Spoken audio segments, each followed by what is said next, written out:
তুমি খেয়াল করে দেখেন। কই গেছিলা তুমি? গেছিলাম হুজুরের কাছে তাবিজ আনতে। তাবিজ? তাবিজ কিসের জন্য? তাবিজ কিসের জন্য বোঝো না? বাসায় তো পেরেশানি দূরই হইতেছে না, একটার পর একটা লেগেই আছে। সেই জন্যই তাবিজ টানছি। ধরো, এটা তুমি গলায় বাইন্ধা রাখো তো, এটা গলায় বাইন্ধা রাখলে সব পেরেশানি দূর হয়ে যাবে ইনশাআল্লাহ। মা, আমার এক কাপ চা বানায় দাও না মা। আপনি তো সারাদিন কিছু করেন না, আপনি তো নিজে একটু বানায় নিতে পারেন না? তা না বাদ দিয়ে সারাদিন একটার পর একটা এটা দাও এটা দাও এটা দাও এটা দাও চাই আরে! থাকেন। এই তুমি চুপ করো, আরে করো না তো।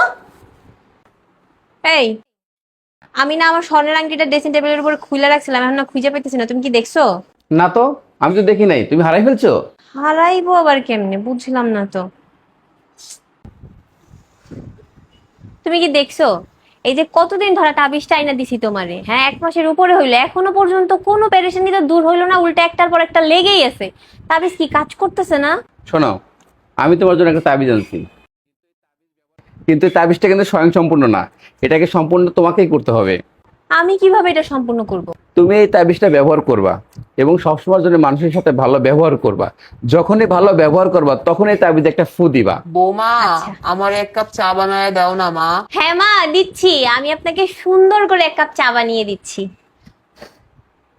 তোমাকেও কি 1 কাপ দিব? দাও।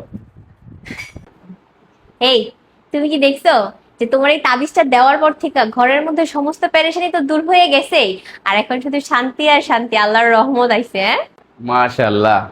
তাবিজটা খুলো তো। এটা কি? এটা তো সাদা কাগজ। ওটা কোনো তাবিজ না, ওটা একটা সাদা কাগজই ছিল।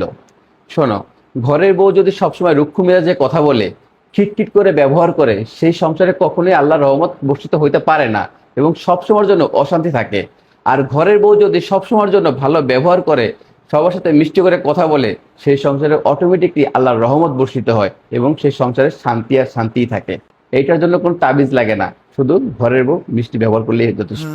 তুমি ঠিকই বলছো, আমি আমার ভুলটা বুঝতে পারছি।